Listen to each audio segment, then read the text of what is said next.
Shalom blessed people, selamat beribadah kembali bersama dengan Pendeta Larry Nathan Kurniadi. Kita mengucap syukur Tuhan sudah pimpin kita masuk tahun 2022 ini. Kita percaya di tengah-tengah semua tantangan yang mungkin kita hadapi hari-hari ini, berkat kasih anugerah, penyertaan, bahkan kemuliaan Allah yang semakin besar, tetap boleh kita rasakan senantiasa. Mari kita akan sama-sama membaca ayat mas kita untuk tahun ini yang terambil dari 2 Korintus 3 ayat yang ke-18. Dan kita semua mencerminkan kemuliaan Tuhan dengan muka yang tidak berselubung. Dan karena kemuliaan itu datangnya dari Tuhan yang adalah Roh, maka kita diubah menjadi serupa dengan gambarnya Tuhan. Dan dalam kemuliaan yang semakin besar. Nah, saudara, kita percaya di tengah-tengah segala pergumulan kita, Tuhan tidak pernah meninggalkan kita. Kita percaya Tuhan senantiasa membimbing kita supaya anak-anaknya ini boleh menikmati penyertaan Tuhan yang ajaib, kuasa Tuhan yang dahsyat, mujizatnya yang selalu baru bagi kita. Bahkan kita diberikan kemenangan oleh Tuhan dalam setiap aspek kehidupan kita. Hari ini, saudara, kita akan sama-sama membuka hati tentang satu judul yang sudah saya persiapkan, yaitu Persiapkanlah Kudamu. Yuk kita baca yuk sama-sama judul ini. 1, 2, 3. Persiapkanlah kudamu. Nah, saudara, mungkin Anda merasa aneh ya, dan Anda bertanya, Pak, kita kan udah di zaman modern, kenapa kita harus mempersiapkan kuda kita?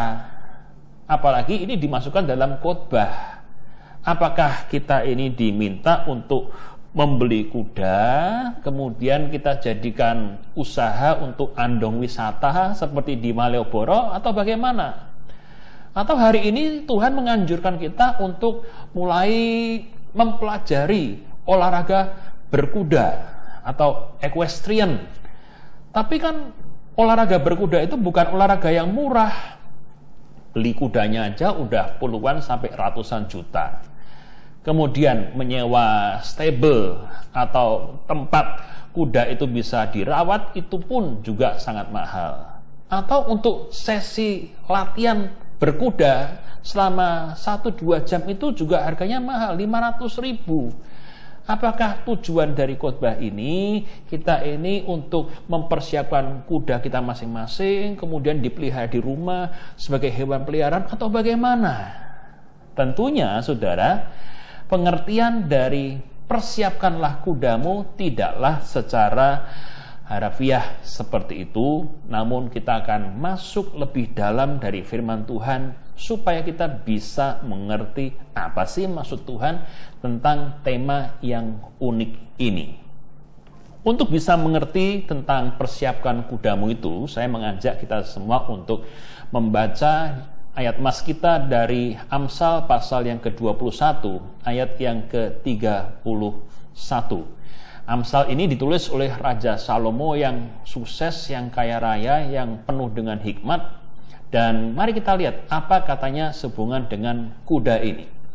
Firman Tuhan mengatakan di dalam Amsal 21:31, kuda diperlengkapi untuk hari peperangan, tetapi kemenangan ada di tangan Tuhan. Sekali lagi ya, kuda itu diperlengkapi untuk hari peperangan, tetapi kemenangan itu ada di tangan Tuhan. Bahasa Inggrisnya, the horse is prepared against the day of battle, but safety is of the Lord. Kuda itu disiapkan untuk bisa bertarung pada hari-hari yang penuh dengan peperangan, tetapi kemenangan, keamanan tetap datangnya dari Tuhan saja. Nah, saudara, kalau kita melihat pada zaman dulu, kuda itu adalah simbol kekuatan militer.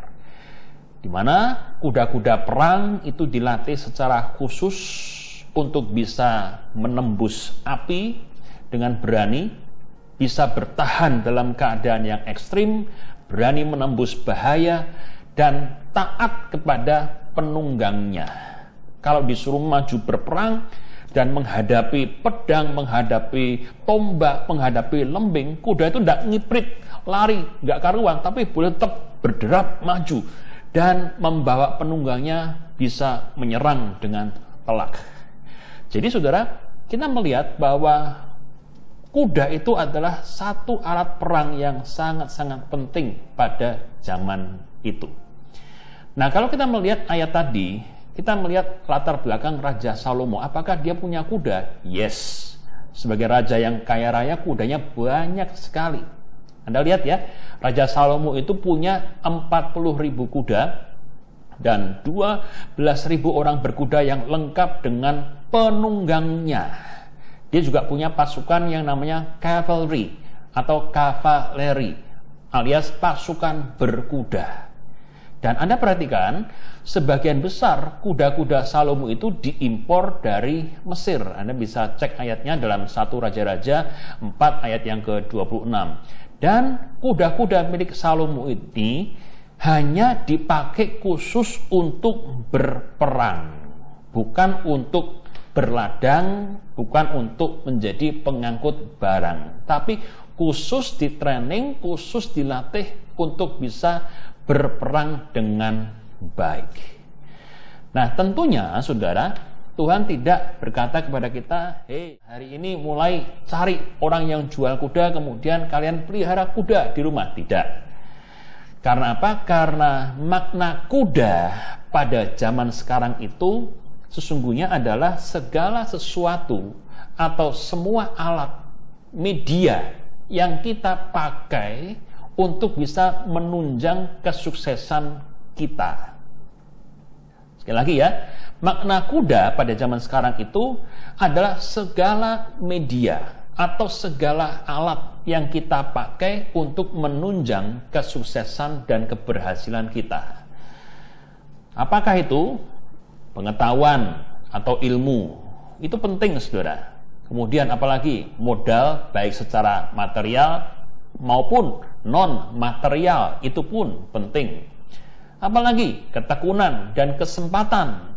Kita lihat hanya orang-orang yang tekun dan hanya orang-orang yang bisa melihat kesempatan dengan baik dan memanfaatkannya dengan efektif, mereka akan menjadi orang-orang yang sukses dan berhasil.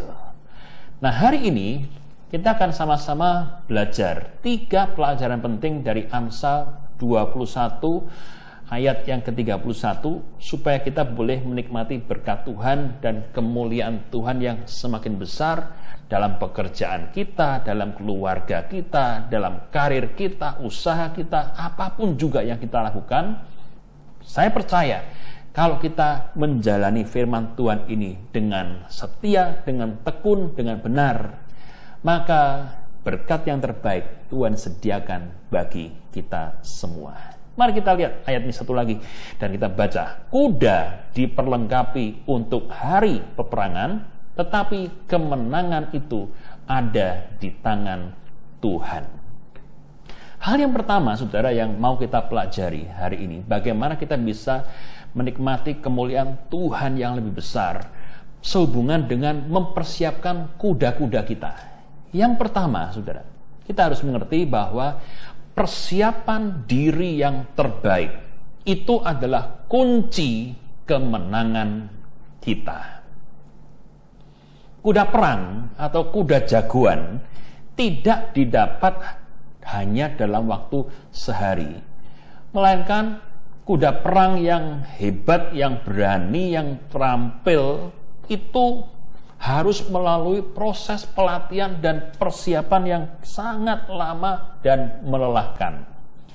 Mulai dari memilih kuda liar untuk bisa dijinakkan, kemudian dilatih untuk taat dan melakukan tugas-tugas tertentu, kemudian kuda itu harus dilatih daya tahannya, dilatih mentalnya untuk bisa menjadi tunggangan warriors, tunggangan tentara yang berani. Maka kuda ini harus melewati tahapan-tahapan yang panjang supaya ketika perang itu terjadi, maka kuda ini bisa menjadi penunjang untuk meraih kemenangan. Kalau Anda melihat ya, zaman dulu orang perang dengan berkuda itu, wah, itu satu peperangan yang sangat-sangat luar biasa sekaligus mengerikan sekali. Kenapa, saudara? Pasukan berkuda itu dianggap pasukan yang lebih kuat daripada pasukan yang jalan kaki. Karena, saudara, dalam perang, kuda juga bisa membunuh orang dengan menabrak, dengan menggigit, dengan menyepak dengan kakinya yang sangat kuat. Dan semua skill itu diperoleh dalam waktu yang lama, dalam proses yang sangat-sangat melelahkan. Nah, sejarah itu mencatat beberapa kuda perang yang hebat dan sangat berjasa bagi pemiliknya. Yang pertama, saya perkenalkan, ada satu kuda milik Alexander Agung namanya Bucephalus. Nah, kuda perang Alexander Agung ini yang namanya Bucephalus banyak membantunya memenangkan pertempuran-pertempuran yang penting. Dan saat berperang melawan Raja India, Porus, di Hydaspes River 326 BC, si kuda Bucephalus ini terbunuh. Dan Alexander kemudian membangun sebuah kota yang dinamai Bucephalus yang sekarang ada di wilayah Pakistan. Jadi ada kuda yang terkenal namanya Bucephalus milik Alexander Agung. Kemudian saya perkenalkan lagi kuda kesayangan daripada Napoleon Bonaparte, pemimpin dari Prancis yang sangat terkenal itu. Namanya siapa? Kudanya Marengo. Ini kuda kesayangan Napoleon. Jenisnya Arabian Stallion. Namanya ini diberikan setelah pertempuran Marengo antara Prancis dengan Austria. Dan si Marengo ini menemani Napoleon dalam berbagai peperangan, termasuk The Battle of Waterloo tahun 1815. Dan setelah itu Inggris menangkap kuda ini, si Marengo ditangkap Inggris, dan kuda ini dibawa ke Inggris sampai 1831 dan mati di sana. Dan hari ini kerangka daripada kuda Marengo ini dipamerkan di National Army Museum di Chelsea, Inggris. Jadi ada kuda-kuda yang berjasa di dalam sejarah yang namanya dikenang sepanjang masa. Kemudian ada juga, saudara, kudanya hamba Tuhan yang namanya John Wesley, founder gereja Metodis dari Inggris. Kudanya ini membawa tuannya ini memberitakan Injil 250.000 mil jauhnya. Ini adalah kuda yang setia menemani hambanya ini penginjilan kemana-mana.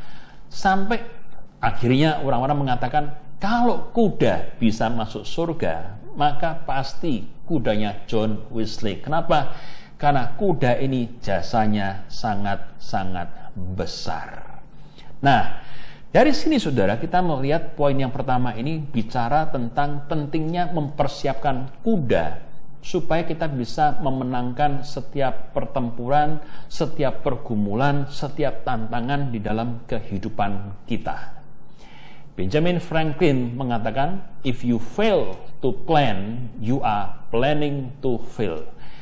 Jikalau Anda gagal untuk membuat rencana, maka Anda merencanakan diri untuk gagal.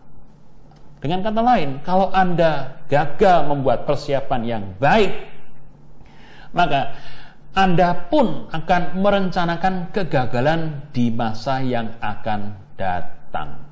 Itu sebabnya hari ini mari kita akan belajar sama-sama 3 area persiapan utama di dalam hidup kalau kita mau hidup diberkati di bumi dan diberkati di surga.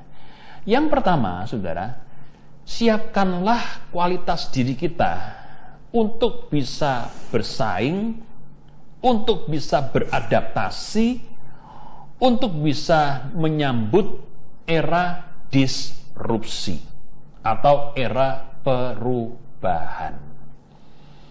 Kita lihat ya, hari-hari ini terutama karena pandemi, ada begitu banyak perubahan yang terjadi, yang mau tidak mau menuntut kita untuk bisa menyesuaikan diri. Nah, orang-orang yang gagal untuk menyesuaikan diri, orang-orang yang tidak bisa beradaptasi dengan segala perubahan yang cepat, akan hancur. Tapi orang-orang yang rajin, orang-orang yang berani untuk terus berusaha, berani untuk terus belajar, maka Tuhan akan bukakan jalan. Firman Tuhan mengatakan di dalam Amsal 21 ayat yang kelima, rancangan orang rajin semata-mata mendatangkan kelimpahan, tetapi, nah ini, setiap orang yang tergesa-gesa hanya akan mengalami apa? Kekurangan. Nah, saudara, saya akan tunjukkan kepada Anda apa sih era disrupsi itu, atau disruption era. Era disrupsi itu adalah satu masa di mana penuh dengan berbagai gangguan-gangguan atau goncangan-goncangan, sehingga membuat segala sistem yang sudah mapan, segala usaha, perusahaan yang sudah mapan, itu menjadi terganggu eksistensinya oleh hal-hal baru yang sebetulnya tidak pernah terpikirkan, tapi kok ya bisa, tapi kok ya sukses, kok berhasil, sehingga terjadilah bisnis-bisnis baru yang luar biasa yang mengancam bisnis-bisnis lama yang sudah settle. Nah, inilah yang disebut dengan incumbent versus disruptor. Apa itu incumbent? Incumbent itu adalah perusahaan-perusahaan, usaha-usaha yang sudah mapan, yang cuannya selama puluhan tahun ini sudah gede, jaringannya besar, tapi juga cost-nya untuk efisiensi juga sangat-sangat besar, tersaingi oleh perusahaan-perusahaan startup yang masih kecil awalnya tapi bertumbuh dengan sangat cepat, sehingga membuat incumbent, perusahaan yang sudah mapan, kerepotan. Karena apa? Income-nya menurun. Hari-hari ini, saudara, kita melihat ada begitu banyak disrupsi, gangguan, goncangan, yang mau nggak mau kita harus terima, dan kita harus bisa mencermati semua perubahan ini supaya kita tidak hancur. Kita lihat beberapa contoh, saudara. Zaman dulu tontonan kita itu adalah televisi. Ya, ada Indosiar, ada RCTI, ya, ada Metro TV. Kita nih utamanya itu. Berapa puluh tahun yang lalu nontonnya ya TV itu, saudara. Namun sekarang TV sudah mulai tersaingi dengan YouTube. Demikian juga, saudara, kalau kita mengingat pada zaman dulu, khususnya di Amerika, orang kalau mau sewa film itu perginya ke toko-toko yang memberikan persewaan video, namanya Blockbuster. Jadi sewa video di sana. Namun, saudara, pada waktu Netflix masuk, mereka memberikan layanan yang lebih murah, dengan pilihan film yang jauh lebih banyak, dengan sistem berlangganan yang sangat praktis, maka bisnis-bisnis seperti Blockbuster itu pun akhirnya gulung tikar. Kenapa? Netflix masuk, TV kabel masuk, bersaing dengan YouTube juga akhirnya menjadi gulung tikar. Satu hal yang disayangkan, karena memang mereka tidak kuat menghadapi gangguan, goncangan, perubahan yang ada. Demikian juga, saudara, saat ini kita masih melihat persaingan antara penjualan mobil-mobil yang membutuhkan bahan bakar minyak. Tapi ada disrupsi di tahun-tahun belakangan ini ketika mobil listrik itu mulai masuk. Ketika kendaraan-kendaraan listrik mulai masuk, motor listrik itu mulai masuk dan mulai mengganggu kendaraan konvensional. Tapi mau nggak mau, itu memang harus dihadapi. Zaman dulu, saudara, kalau kita mau pergi kemana-mana, perginya ke hotel, nginepnya.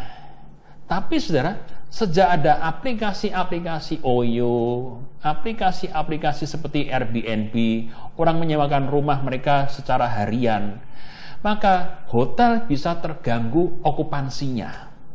Apakah ini harus dimusuhi? Ya nggak bisa, karena apa? Ini memang sudah terjadi dan sedang terjadi. Kita juga mengingat bagaimana taksi itu terganggu, terdisrupsi oleh Grab, oleh Gojek pada waktu itu. Namun akhirnya terjadi juga pergeseran. Nah, kita lihat juga saudara, SDM yang ada itu di masa depan akan diganti oleh robot serta artificial intelligence. Ya, saya dengar ini salah satu profesi ke depan yang bakal digantikan robot adalah teller di bank. Waduh saudara, ini satu hal yang mengkhawatirkan, tapi ya karena teknologi kita pun harus mulai mempersiapkan diri menghadapi semua itu mulai dari sekarang. Demikian juga saudara, bisnis retail. Kalau dulu kita buka toko, tunggu orang datang. Tokonya offline. Kalau hujan, orang sedikit yang datang. Tapi sekarang saudara, kita melihat online marketplace itu menjamur dengan begitu mudah. Karena apa? Orang bisa memangkas waktu, memangkas jarak dengan begitu praktisnya untuk mendapatkan barang yang sama dengan harga yang sesuai dengan dompet mereka sendiri. Ini mau nggak mau terjadi. Dulu pusat grosir, sekarang semuanya terganti dengan marketplace. Masih ada, tapi terganggu pasarnya. Demikian juga, dulu gereja offline semua sebelum pandemi. Tapi setelah pandemi kita mulai mengenal gereja online, ibadah online, persekutuan doa online, dan lain sebagainya. Ini sudah dan sedang terjadi. Edukasi offline, belajar secara offline di sekolahan. Dan kita sekarang mulai melihat satu hal yang lumrah ketika anak-anak kita ini belajar online di rumah. Dulu ikut seminar, harus pergi ke hotel. Sekarang Zoominar. Seminar secara online dilakukan di mana saja. Demikian juga saudara, inilah yang juga disebut dengan disruption. Kalau dulunya itu kerja sendiri, sekarang itu kerjanya itu sharing ekonomi. Ya, orang mulai berbagi. Dan ketika mulai sharing ekonomi ini, orang bisa lebih efektif, lebih ngirit, dan justru networknya akan makin banyak. Nah saudara, hari ini kita akan belajar sama-sama melihat bagaimana sih kita menghadapi disruption ini. Saya kutip dari seorang motivator handal yang bernama Pak Haryanto Kandani. Dia mengatakan begini, yang pertama kita harus mengerti bahwa need masa lalu belum tentu needs masa kini. Kebutuhan masa lalu belum tentu itu menjadi kebutuhan masa sekarang ini. Karena itu kita harus mau belajar. Kita harus legowo untuk melihat, oh iya ya, memang banyak hal yang harus saya rubah menyambut tantangan-tantangan yang semakin luar biasa di tahun-tahun mendatang. Itu yang pertama. Kemudian, perhatikanlah tren yang sedang berubah. Jangan nggak mau belajar, tidak mau mengerti apa yang sedang terjadi di dunia ini. Sehingga kita menjadi out of date, nggak bisa kepake lagi. Tapi tetaplah up to date. Tetaplah relevan dengan apa yang terjadi, supaya kita bisa leading, supaya kita bisa memimpin di bagian di mana Tuhan percayakan kita untuk bertumbuh dan bekerja. Dan yang ketiga, siapkanlah diri untuk melihat kesempatan dari perubahan-perubahan yang ada.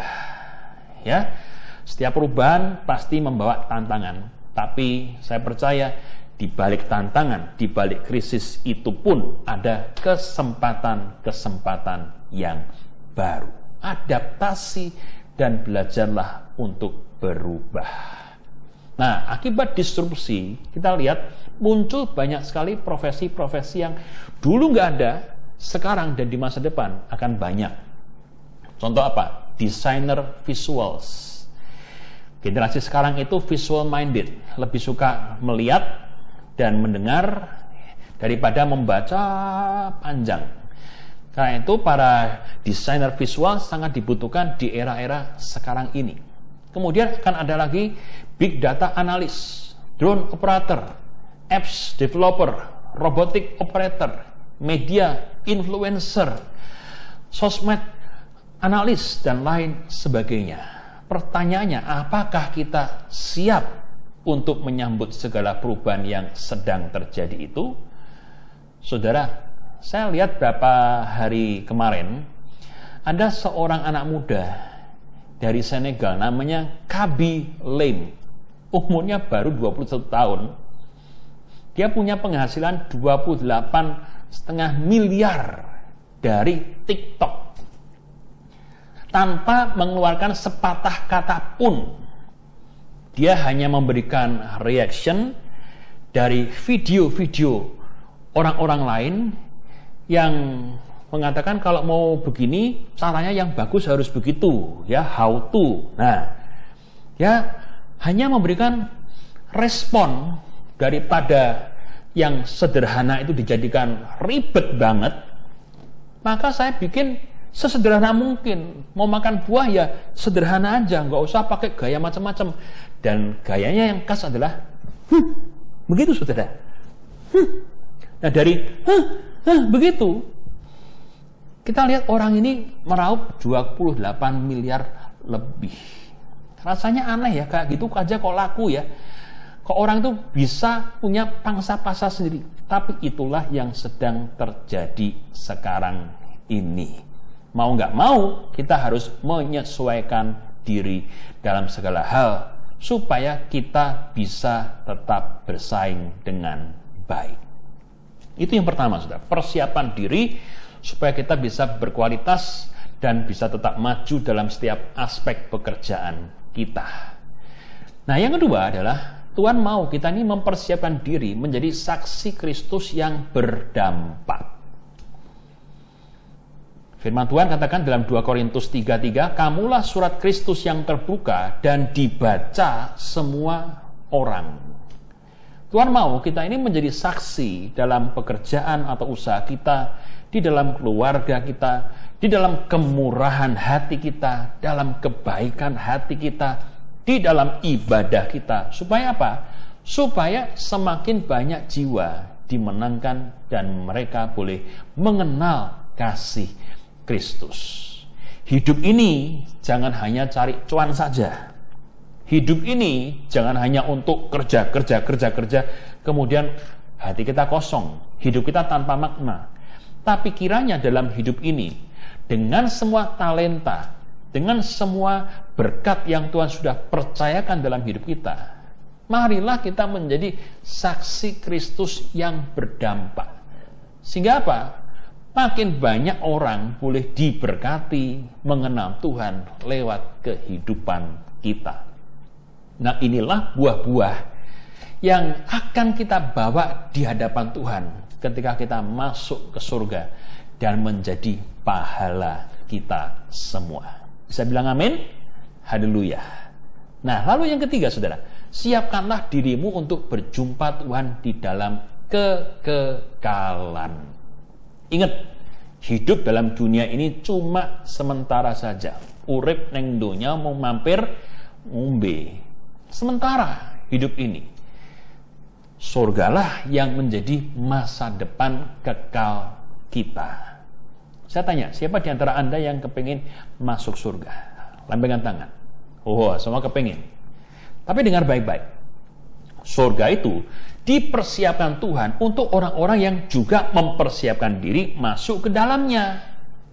Caranya bagaimana?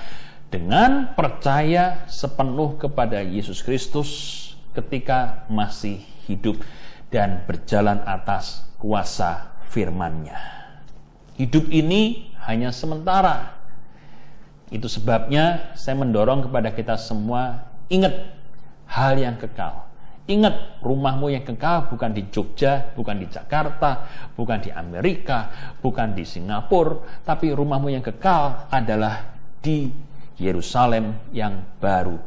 Kita harus mempersiapkan diri untuk sewaktu-waktu berjumpa dengan Tuhan dan masuk ke sana. Amin, saudara. Inilah persiapan-persiapan penting yang harus menjadi bagian di dalam hidup kita supaya kita menerima kemuliaan Allah yang semakin besar. Kemudian yang kedua, saudara, dari ayat yang kita pelajari tadi, kita belajar bahwa Tuhan mau kita ini hidup dengan cara Tuhan dan bukan dengan cara dunia. Amsal 21 mengkontraskan tentang dua cara hidup. Yang pertama, cara dunia yang mendatangkan kesusahan dan kehancuran. Dan yang kedua adalah cara Tuhan yang mendatangkan berkat dan hidup. Mari kita akan lihat beberapa cara hidup yang salah yang di awal tahun ini Tuhan mau kita koreksi, kita perbaiki supaya hidup kita menjadi hidup yang benar di hadapan Tuhan dan manusia. Yang pertama, ayat yang ke-5b dikatakan tergesa-gesa. Ini cara hidup yang salah. Apa itu tergesa-gesa? Selalu bertindak tanpa berpikir matang. Karena emosi, karena impulsif, langsung marah, langsung membuat keputusan. Saat itu juga tanpa dipikir akibatnya. Begitu hancur, begitu gagal, baru menyesali tindakan yang diambil. Nah, firman Tuhan mengatakan model hidup, cara hidup yang seperti ini hanya akan menghasilkan kekurangan saja. Jadi, saudara, firman Tuhan mengajak kita untuk tidak tergesa-gesa dalam mengambil semua keputusan. Pahami masalahnya dulu dengan baik, bahwa dalam doa minta hikmat Tuhan, baru ambil keputusan. Bisa bilang amin? Haleluya. Kemudian ini cara hidup yang salah yang kedua, menipu demi mendapatkan keuntungan. Semua orang butuh cuan, semua orang butuh untung dalam usahanya, dalam pekerjaannya. Namun jangan menghalalkan segala cara sampai nipu-nipu segala. Kenapa? Kalau kita hidup dengan cara seperti ini, maka orang bakal memusuhi kita dan ujungnya adalah masalah serta malapetaka. Belajarlah untuk jujur di dalam segala perkara. Memang sulit, memang tantangannya banyak, tapi percayalah, Tuhan masih menghargai kejujuran dan orang pun masih menghargai orang-orang yang menjaga integritas dengan baik. Ayat yang ke-7 kemudian mengatakan, janganlah kau menganiaya orang-orang yang lemah. Apa arti menganiaya? Mengambil hak dan damai sejahtera orang-orang yang hidup di sekitar kita serta tidak membela keadilan mereka. Bos-bos, bertindak adillah kepada karyawan-karyawanmu. Jangan ambil hak mereka. Dan kita percaya kalau kita tidak menganiaya, maka Tuhan justru akan menambah-nambahkan berkatnya buat kita semua. Lalu ayat 8a mengatakan jangan suka menipu dan berbelit-belit. Karena apa? Karena orang yang hidupnya belibet, mulutnya nggak bisa dipegang omongannya, suka menipu, hidupmu juga akan ribet. Hidupmu juga akan penuh dengan masalah. Dan ingat saudara, satu dusta akan melahirkan dusta-dusta lain. Dan banyak orang terperosok semakin dalam di dalam jurang dosa. Hati-hati dengan cara hidup yang salah seperti ini. Nah, apa yang Tuhan mau? Tuhan mau kita punya cara hidup yang benar. Itu apa? Yang pertama nih, rajin berencana dan berkarya. Buatlah planning, perencanaan jangka pendek, jangka menengah, jangka panjang, dan eksekusilah. Lakukanlah rencana itu dengan tekun, dengan setia, dan terus berkarya dengan melahirkan karya-karya yang terbaik. Maka saya percaya model hidup seperti ini menghasilkan kelimpahan, menghasilkan sukacita yang besar. Firman Tuhan katakan dalam Kolose 3 ayat yang ke-23, apapun yang engkau lakukan, apapun yang engkau kerjakan, kerjakan seperti untuk Tuhan, maka engkau pun akan menikmati kasih kuasa Tuhan yang indah. Ini luar biasa firman Tuhan buat kita hari ini. Kemudian yang kedua, peliharalah lidah. Memang lidah ini nggak bertulang, karena itu harus dijaga baik-baik. Jangan berdusta dan jangan ngomong yang sia-sia. Kalau kita memelihara lidah kita dengan baik, maka Tuhan akan memberikan begitu banyak berkat dan kemudahan dalam hidup kita. Tapi kalau kita sembarangan menjalankan lidah untuk menghakimi orang, lidah untuk memfitnah orang, untuk mengadu domba orang, untuk nipu dan lain sebagainya, kutuk itulah yang akan datang yang membuat hidup manusia makin susah. Sekali lagi saudara, kalau engkau mau punya lifestyle yang benar, lifestyle yang sehat di tahun-tahun ini, peliharalah segala omongan kita, baik melalui mulut kita maupun melalui jari-jari kita yang menulis di dalam setiap status kita. Kemudian selalu bertanya kepada Tuhan dan mencari pimpinan firman. Hikmat manusia itu terbatas. Kadang apa yang kita pikir baik ternyata nggak baik.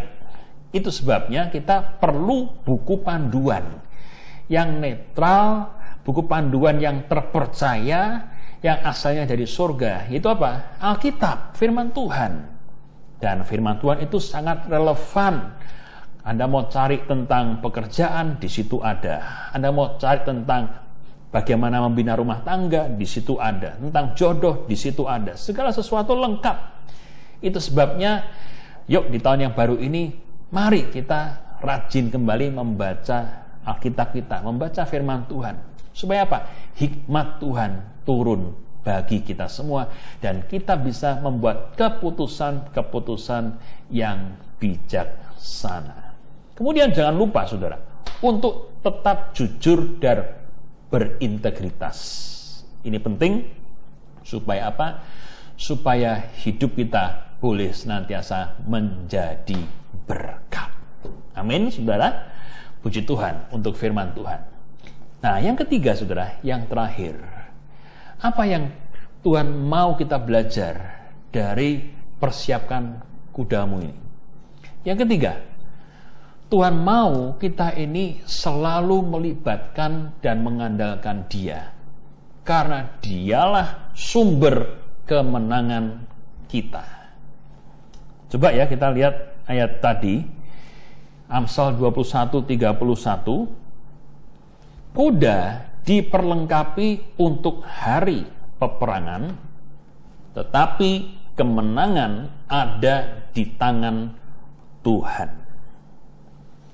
Nah, saudara, dari poin yang pertama sampai poin yang kedua, kita melihat itu adalah bagian kita untuk mempersiapkan diri sebaik-baiknya dalam menghadapi setiap tantangan hidup.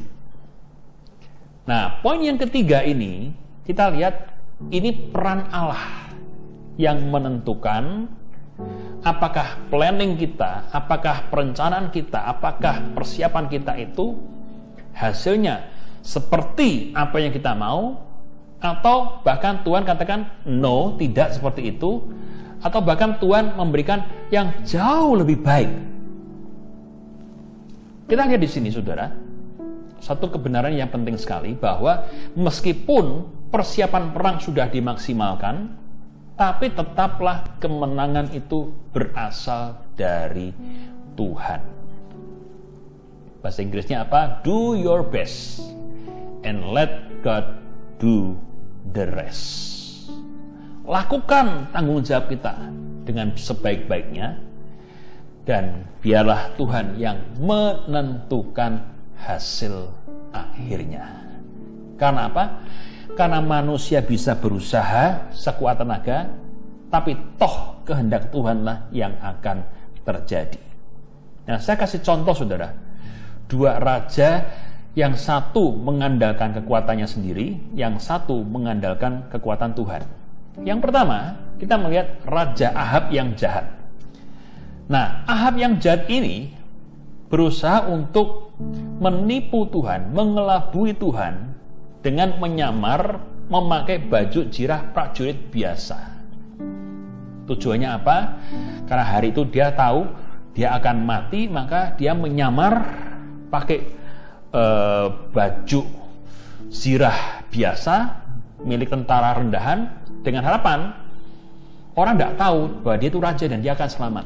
Dia sudah prepare alat penyamarannya itu sedemikian teliti dan luar biasa dengan harapan selamat. Tetapi saudara, pada hari peperangannya ada seseorang yang asal memanah saja, jadi nggak dibidik begitu, asal memanah saja. Lah kok panahnya itu menusuk di antara baju zirah si Ahab, sehingga matilah dia. Aneh kan saudara? Prepare-nya udah luar biasa, tapi toh akhirnya kehendak Tuhan yang terjadi. Kenapa Ahab bisa seperti itu? Karena dia adalah orang yang mengandalkan kepintaran, kekuatan sendiri. Akhirnya gagal. Tapi beda dengan Daud. Daud itu selalu mengandalkan Tuhan di dalam hidupnya. Mazmur 20 ayat yang ke-8 dikatakan, orang ini memegahkan kereta dan orang itu memegahkan kuda. Tetapi Daud berkata, kita bermegah di dalam nama Tuhan Allah kita. Meskipun Daud bukan seorang raja yang sempurna, banyak salahnya juga, tapi karena dia selalu mengandalkan Tuhan, Tuhan mengangkat Daud tinggi-tinggi. Sampai hari ini semua raja-raja Israel selalu dibandingkan dengan Daud. Kenapa? Karena Daud adalah the golden standard, standar tertinggi dari kepemimpinan Raja Israel yang terbaik. Kenapa dia bisa begitu? Karena di tengah-tengah pergumulannya, di tengah-tengah kelemahannya, Daud senantiasa mengandalkan Tuhan. Saudara, percayalah bahwa Tuhan itu adil, dan orang benar akan mengalami kemuliaan Tuhan yang semakin besar di dalam kehidupannya. Amsal 4 ayat yang ke-18 dikatakan, tetapi jalan orang benar itu seperti cahaya fajar yang kian bertambah terang sampai rembang tengah hari. Makin lama ikut Tuhan, cahaya kemuliaan kita sebagai orang benar itu semakin terang dan dikunci pada tengah hari. Terangnya itu pol-polan. Disitulah kita memancarkan kemuliaan Allah yang besar dan jadi berkat bagi begitu banyak orang. Kesimpulannya saudara, bagaimana kita bisa berkemenangan dalam Tuhan? Yang pertama, siapkan diri semaksimal mungkin untuk menyambut berkat Tuhan. Rubahlah hal-hal yang negatif supaya kita boleh maju, supaya kita boleh berkembang lebih indah lagi. Yang kedua, hiduplah dengan cara Tuhan.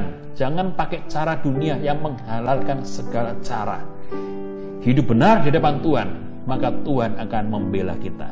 Dan yang ketiga, selalu libatkan serta mengandalkan Tuhan senantiasa. Saya percaya ketika kita mengajak Yesus Kristus sebagai senior partner kita, Dia akan membuat kita menjadi orang-orang yang lebih dari pemenang. Saya berdoa firman Tuhan hari ini boleh menjadi kekuatan buat kita, semangat buat kita, dan saya percaya apapun yang kita kerjakan bersama dengan Tuhan dan kita imani, kita mau memuliakan Tuhan lewat segala usaha pekerjaan kita, pelayanan kita, Tuhan memberkati dan cahaya kemuliaan Allah senantiasa membuat kita semakin bersinar. Praise the Lord. Tuhan Yesus memberkati kita semua. Mari kita berdoa. Bapa, kami mengucap syukur buat firman yang sudah kami terima hari ini. Kami mau untuk mempersiapkan diri menerima berkat Tuhan yang lebih indah lagi di tahun-tahun ini. Kami juga mau mempersiapkan hati kami, pikiran kami, mental kami, pengetahuan kami Tuhan, untuk Engkau proses semakin hari semakin indah lagi. Demikian juga kami juga mau untuk hidup dengan cara Tuhan, lifestyle kami kiranya semakin hari semakin indah di hadapan Tuhan dan manusia. Karena kami percaya ketika kami berjalan bersama dengan Tuhan, Tuhan menyertai kami dengan indah. Tantangan boleh ada, pergumulan boleh ada, tetapi orang-orang yang menanti-nantikan Tuhan bisa senantiasa mendapatkan kekuatan yang baru. Dan kami akan berjalan semakin hari semakin kuat, karena Tuhanlah yang menyertai kami sekarang ini sampai selama-lamanya. Tuhan Yesus, Kau berkati yang sakit di dalam nama Yesus Kristus. Demikian juga yang letih, lemah, lesu, berbeban berat. Tuhan yang menolong dan Tuhan yang membangkitkan kami semua di dalam nama Yesus Kristus. Setiap pekerjaan kami, usaha kami pun Tuhan yang menolong, Tuhan yang memberkati. Dan kami percaya hidup kami ini boleh semakin diberkati, semakin menjadi berkat Tuhan juga. Buat kami yang studi, kami yang sekolah, kiranya hikmat yang terbaik dari Tuhan pun senantiasa boleh dicurahkan. Dan kami semua akan mencerminkan kemuliaan Allah yang semakin besar hari ini sampai selama-lamanya. Akhirnya, saudaraku yang kasih Tuhan, terimalah segala berkat, kasih anugerah, dan penyertaan yang sempurna dari Allah Bapa, Putra, dan Roh Kudus menyertai kita sekalian hari ini sampai selama-lamanya. Haleluya!